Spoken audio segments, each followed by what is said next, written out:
નમસ્તે મિત્રો, ધર્મ મનીષ પંડ્યા ઓફિશિયલ ચેનલ પર હું મનીષ પંડ્યા આપ સૌનું સ્વાગત કરું છું. મિત્રો, આજના વિડીયોમાં આપણે સાંભળીશું ગજેન્દ્ર મોક્ષ. સતાનિકે કહ્યું, હે સુવ્રત સૌનક, મેં આપથી અપરિમિત તેજવાળા વિષ્ણુ ભગવાનની સર્વ વિભૂતિઓ અંગે સાંભળ્યું. જો આપ મારા પર પ્રસન્ન અને કૃપાવંત થયા હો તો મને મનુષ્યોના ખરાબ સ્વપ્નોનો નાશ કરવાવાળી ગજેન્દ્ર મોક્ષની કથા સંભળાવો. મારી તે સાંભળવાની ઈચ્છા છે.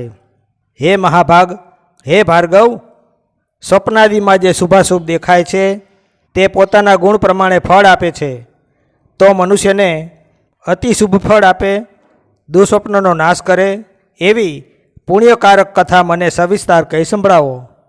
સૌનક કહે છે, હે મહાભાગ, પૂર્વે આ વિષયનો પ્રશ્ન ધર્મમાં શ્રેષ્ઠ એવા ભીષ્મ પિતામહને ધર્મપુત્ર યુધિષ્ઠિરે પૂછ્યો હતો.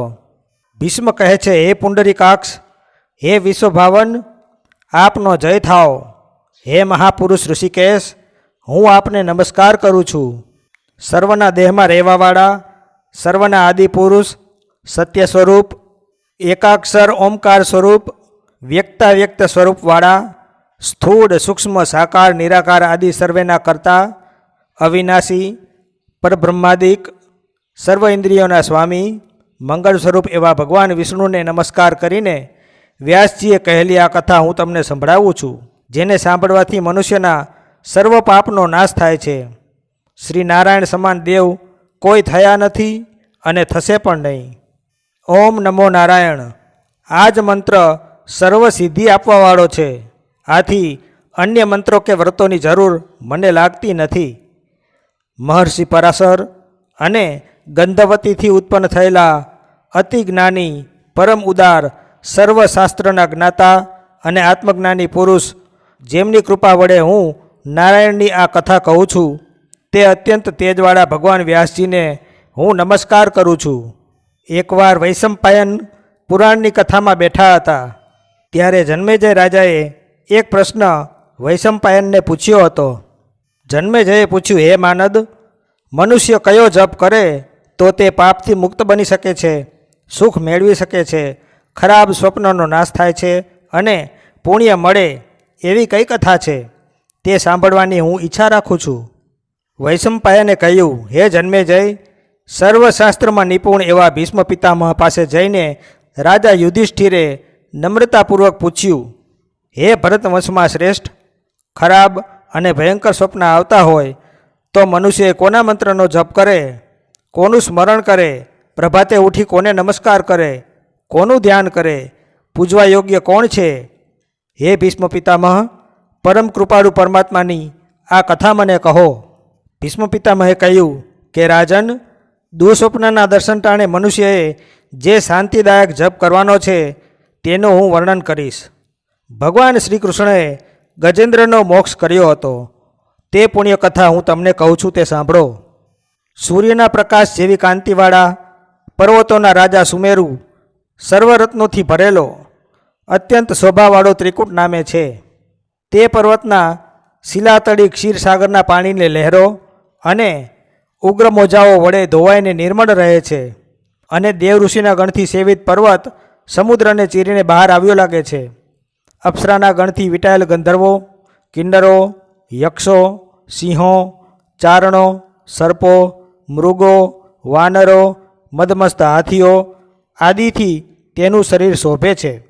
વળી પુન્નાગ, કર્ણિકાર, બિલ્લી, આમ્ર, કદંબ, ચંદન, ચંપક, સાલ, તાલ, તમાલ, બકુલ, કુસુમ, પારિજાત, દેવદાર અને સુવાસિત વૃક્ષોથી શોભિતો તેની ચારે બાજુ વિવિધ ધાતુઓથી શણગારાયેલ 3 વિશાળ શિખરોથી ત્રિકૂટ પર્વત શોભી રહ્યો છે. તેમજ જીવજીવક પક્ષીઓથી ગુંજિત ચકોર તથા મયુરોના નાદથી ગાજી રહેલું તે પર્વતનું શિખર સુવર્ણમય છે. તેના ઉપર ભગવાન આદિત્ય નારાયણ નિવાસ કરે છે. વિવિધ પ્રકારના પુષ્પોથી વ્યાપ્ત અને અનેક પ્રકારની સુવાસથી યુક્ત એવું તેનું બીજું ચાંદીનું શિખર છે. તેને ચંદ્રમા સેવે છે. સફેદ હિમતુલ્ય સફેદ વાદળની કાંતિવાળું તથા હીરા, નીલમણી, વૈડૂર્યમણી આદિના તેજથી આકાશને પ્રકાશિત કરનાર તે શિખર પોખરાજની સમાન કાંતિવાળું ત્રીજું બ્રહ્મસદન શિખર જ્વાળાના પુંજની પેઠે ઊભેલું છે. કૃતજ્ઞ, ક્રૂર, નાસ્તિક જે તપશ્ચર્યા નથી કરતા પણ પાપમાં રાચે છે, જે નારાયણને પૂજતા નથી તે આ પર્વતને નિહાળી શકતા નથી. આ સુરમ્ય પર્વતની પાછળ સુવર્ણ સમાન કમળોવાળું કાંચન પંકજ સરોવર છે. આ સરોવરમાં સુવર્ણમય કમળો, કારંડવ પક્ષી, રાજહંસો છે. મદવાળા ભ્રમર, ચક્રવાકો તથા મયુરો ટહુક્યા કરે છે. આથી સરોવર સદા ગાજતું રહે છે. ઉપરાંત વિવિધ કમળ ઉત્પલ કલ્હાર ને કિંચન વાંસોના સમૂહથી તે સરોવર શોભે છે. વિચિત્ર શિખરોથી ઘેરાયેલ 100 યોજનનો વિસ્તાર છે. તે 10 યોજન પહોળું અને 5 યોજન પહોળી ઊંચાઈ ધરાવે છે. એવા આ સરોવરમાં બરફ જેવું ઠંડુ અને અમૃત જેવું મધુર પાણી છે. ત્રણેય લોકમાં અદ્વિતીય એવું આ ઉત્તમ સરોવર ઘણી પ્રસન્નતા આપનારું છે. તે શરદ ઋતુના આકાશની જેમ નિર્મળ છે. આ સરોવરના દિવ્ય કમળો કે જેના સિદ્ધોએ વખાણ કરેલ છે તે દેવોને આપવા યોગ્ય છે. આ સરોવરમાં હાથીઓને પણ જીતવામાં દુસાધ્ય એવો એક દુષ્ટ મહાબળવાન ગ્રહ એટલે કે મગર રહેતો હતો. એક સમયે ધોળા દંતસૂળ અને ઉજળા મુખવાળો તરસથી પીડાતો એક શ્રેષ્ઠ હાથી હાથણીઓ સહિત ત્યાં આવ્યો. મદની ગંધ ફેલાવતો ઐરાવત હાથી જેવો તે તરસ્યો ગજેન્દ્ર આ રમણીય સરોવરમાં ઉતર્યો. તે જ્યારે જળ પીતો હતો ત્યારે તેની પાસે એક ગ્રાહ એટલે કે મગર ધસી આવ્યો. જળમાં છુપાયેલ મગરે તે ગજેન્દ્રનો પગ પકડ્યો અને તેને જળમાં કમળવન તરફ ખેંચી જવા માંડ્યો. જ્યારે ગજેન્દ્ર બળપૂર્વક તે મગરને કિનારા તરફ ખેંચવા માંડ્યો. આમ સરોવરમાં બંને વચ્ચે જોરદાર ખેંચાખેંચ થવા લાગી. આ રીતે ગજેન્દ્ર અને મગરની વચ્ચે દેવોના 1000 વર્ષ પર્યંત યુદ્ધ ચાલ્યું. મગરે ગજેન્દ્રને દારૂણ પાસો વડે પકડીને ઊંડા પાણીમાં ખેંચી જઈ પ્રવૃત્તિહીન કર્યો. ઘોર પાસોમાં સપડાયેલ ગજેન્દ્ર આક્રંદ કરવા લાગ્યો.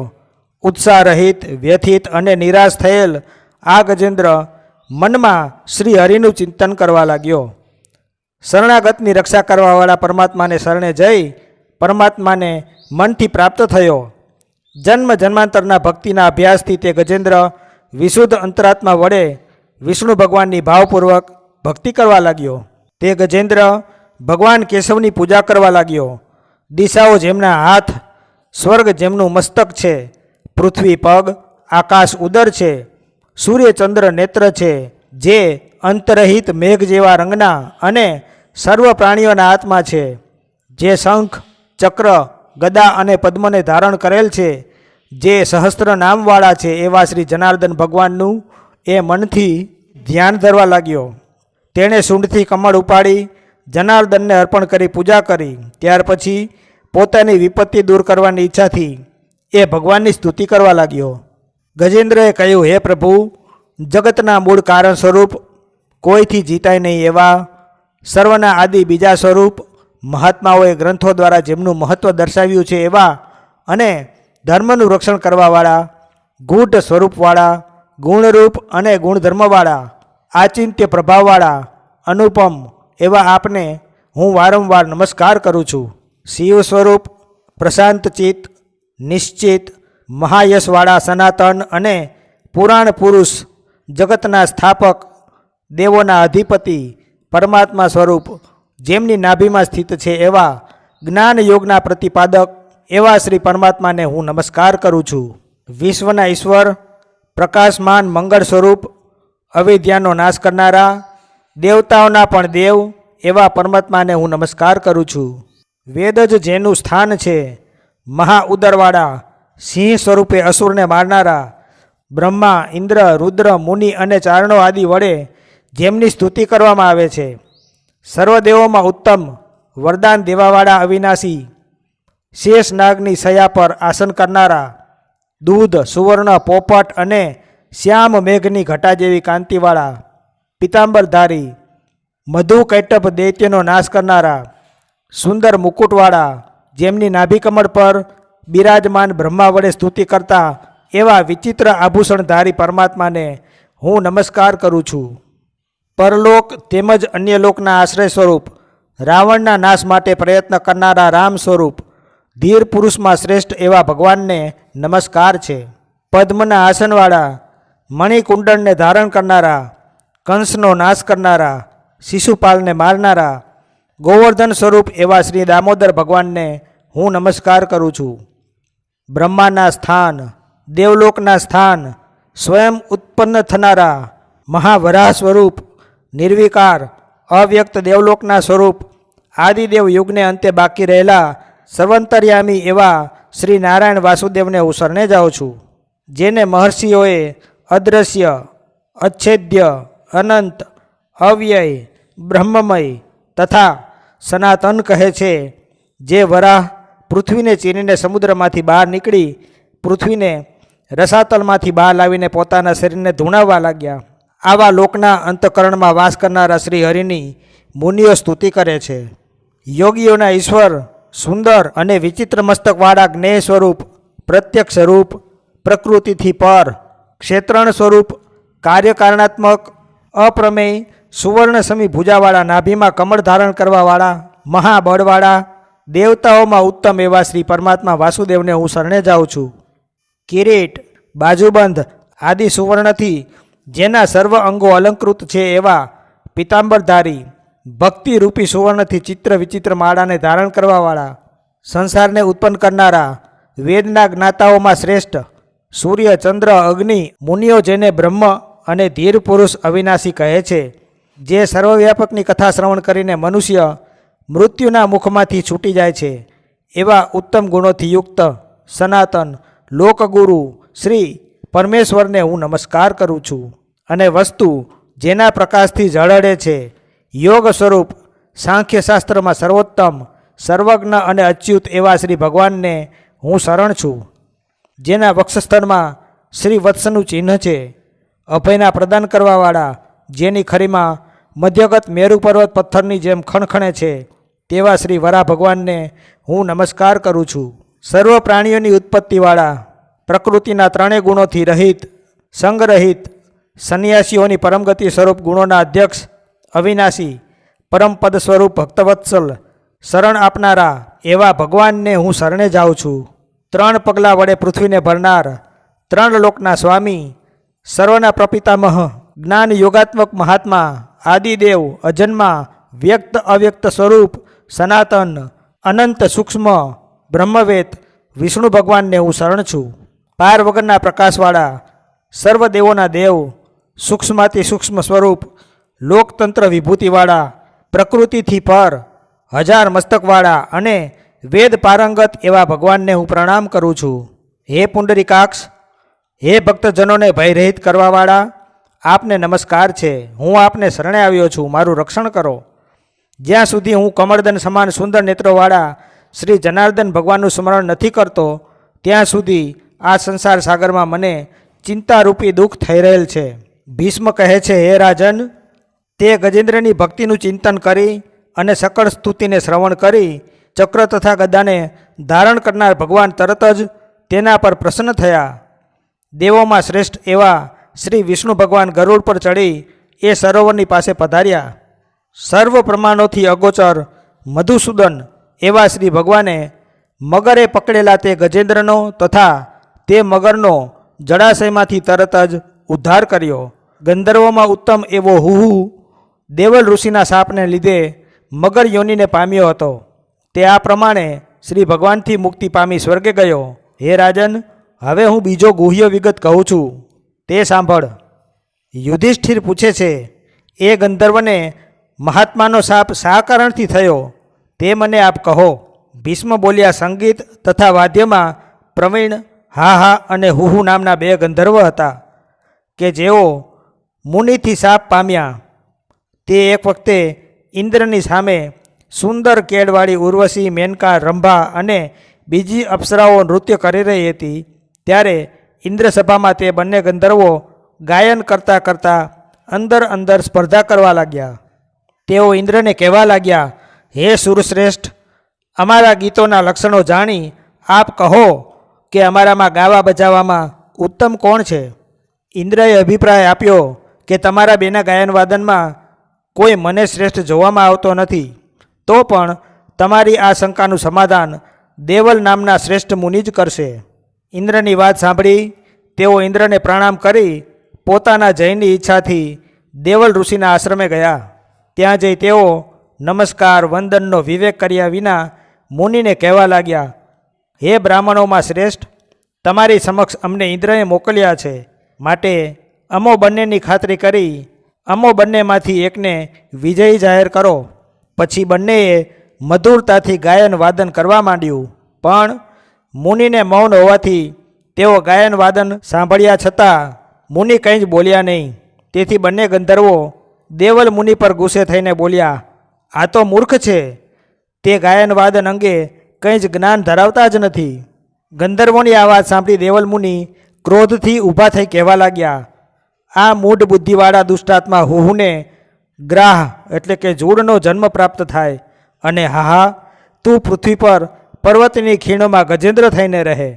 પછી દેવલ મુનિથી શાપ પામેલ બંને ગંધર્વો તે મુનિને પ્રણામ કરી બોલ્યા, હે દ્વિજ શ્રેષ્ઠ, અમારી ભૂલ થઈ, અમારા પર દયા કરો. વિપ્રવર્ય, અમારો આ શાપથી છુટકારો થાય તેવો ઉપાય કહો. બંનેને શાપથી ભયભીત બનેલા જોઈ મુનિ શ્રેષ્ઠ કહેવા લાગ્યા, મેરુ પર્વત ઉપર એક રમણીય સરોવર છે. તે રમ્ય સુંદર સરોવરમાં તું ગ્રાહ એટલે કે મગર રૂપે રહેશે. ત્યાં તરસથી પીડાઈ એક વ્યાકુલ હાથી એટલે કે ગજેન્દ્ર આવશે. ત્યારે જે મગર તેને પાણીમાં ઘસડી જશે તે ગજેન્દ્ર ભગવાનની સ્તુતિ કરશે, અને તેની હૃદયપૂર્વકની સ્તુતિથી દેવાધિદેવ પ્રસન્ન થશે. ભીષ્મ બોલ્યા, ઋષિના એવા વચન સાંભળી બંને ગાંધર્વ પ્રસન્ન થઈ ગયા, અને તેઓ સરોવરની આસપાસ પ્રગટ થયા. ઋષિનો ક્રોધ તેમને માટે એક વરદાન જેવો નીવડ્યો, કારણ ગજ અને મગર બંને આપત્તિથી મુક્ત થયા. ગજેન્દ્રનો મગરથી છુટકારો થયો અને પહેલાંની માફક દિવ્ય સ્વરૂપી થયો. હાથી અને ગ્રાહ બંનેને પોતપોતાના શરીર મળ્યા. તેથી શ્રી જનાર્દનને પ્રણામ કરી પરમ સુખ શાંતિ માગ્યા હતા. કમળ જેવા નેત્રોવાળા શરણાગત વત્સલ ભગવાન તેઓથી પૂજિત થઈ પ્રીતિયુક્ત થયા. પછી હે મહાબાહો, મધુ રાક્ષસને મારનાર તે મધુસૂદન ભગવાને સ્તુતિ કરતા ગજેન્દ્રને આ પ્રમાણે વચનો કહ્યા. શ્રી ભગવાન બોલ્યા, જે લોકો મને, તને, આ સરોવરને, મગરને ચીરી નાખ્યો તેને, ગુલ્મ, કીચક અને વાંસોના વિદારણને, શ્રેષ્ઠ પર્વતને, પ્રભાસને, સૂર્યને, ગંગાને, પુણ્યકારક આ નૈમિષારણ્યનો સ્મરણ કરશે, તેમના ખરાબ સ્વપ્ન નાશ પામશે અને તેમને સારા સ્વપ્ન આવશે. અનિરુદ્ધ, ગજ, જૂડ, મહાતેજસ્વી વાસુદેવ, મહાત્મા સંકર્ષણ, પ્રદ્યુમ્ન, મત્સ્ય, કુર્મ, વરાહ, વામન, તાર્ક્ષ્ય, ગરુડ, નૃષિ, શેષનાગ, સૃષ્ટિનો પ્રલય કરનાર કાળ, બ્રહ્મા, વિષ્ણુ, મહેશ, વિશ્વરૂપ ઋષિકેશ, ગોવિંદ, અનુપમ, ત્રિદશ વંદિત, 1000 નેત્રવાળા, 4 હાથવાળા, ધજા પર ગરુડના ચિહ્નવાળા, મૂર રાક્ષસ શત્રુ એવો મુરારી, દુષ્ટોનું દમન કરવાવાળા મધુસૂદન, એ સર્વનું જે ભાવિક પ્રભાતે ઉઠી સ્મરણ કરશે એ પુરુષ સર્વ પાપોથી છૂટીને સ્વર્ગને પામશે. ભગવાને હાથ વડે ગજેન્દ્ર અને મગરને સ્પર્શ કર્યો એટલે તુરત જ એમની ઈચ્છા પ્રમાણે દિવ્ય વસ્ત્રમાળા પ્રાપ્ત કર્યા અને સ્વર્ગમાં ગયા. હે મહાબાહો, એ ગજેન્દ્ર પછી દિવ્ય શરીરવાળો બની પરમ પદ પામ્યો. પછી નારાયણ ભગવાન આ પ્રકારે ગજેન્દ્ર મોક્ષ પ્રદાન કરી વેદના ગુહ્ય વચનોથી સ્તુતિ કરતા જેની ગતિ અન્યના જાણવામાં આવતી નથી તે ભગવાન વિષ્ણુ શંખ, ચક્ર, ગદા અને પદ્મને ધારણ કરી અંતર ધ્યાન થઈ ગયા.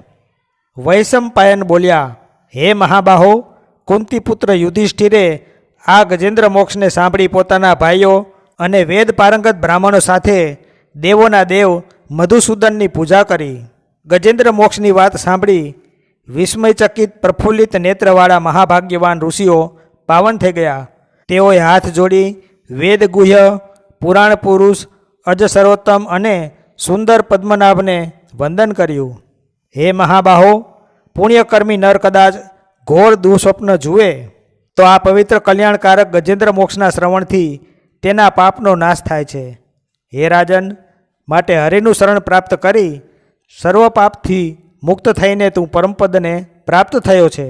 કમળવનમાં મગરથી ભયભીત બનેલા ગજેન્દ્રને જ્યારે ભગવાને છોડાવ્યો ત્યારે દુઃસ્વપ્નનો નાશ થયો અને સુખનો સદા અને માટે ઉદય થઈ ચૂક્યો.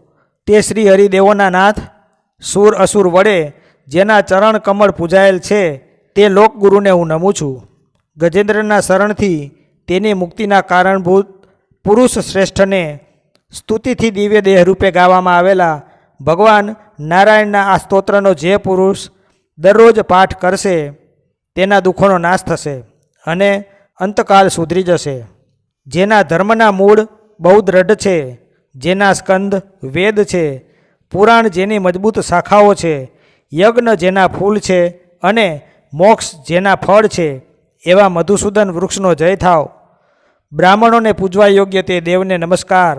સર્વ જગતના હેતુ શ્રી કૃષ્ણ ભગવાનને હું નમસ્કાર કરું છું. આકાશમાંથી પડેલું પાણી સાગરમાં જઈ મળે છે તેમ દેવોને હું નમસ્કાર કરું છું. વેદ, રામાયણ, પુરાણ અને મહાભારતના શરૂઆતમાં, મધ્યમાં તથા અંતમાં હરિનું જ ગાન કરવામાં આવે છે. સર્વ રત્નોમાં મેરુ છે, સર્વ આશ્ચર્યથી ભર્યું આકાશ છે, સર્વ તીર્થોમાં ગંગા છે, તેમ સર્વદેવમય શ્રી હરિ છે. ગીતા, વિષ્ણુ સહસ્ત્રનામ, ભીષ્મ સ્તવરાજ, અનુસ્મૃતિ અને ગજેન્દ્ર મોક્ષ એ 5 રત્ન મહાભારતમાં છે. તેમાંનું એક રત્ન આ ગજેન્દ્ર મોક્ષ છે. તો મિત્રો, જો આપને આવા વિડીયો પસંદ હોય, આપને આવી ધાર્મિક વાર્તાઓ પ્રસંગો સાંભળવા ગમતા હોય તો આ ચેનલને લાઇક, શેર અને સબસ્ક્રાઈબ કરજો. ધન્યવાદ.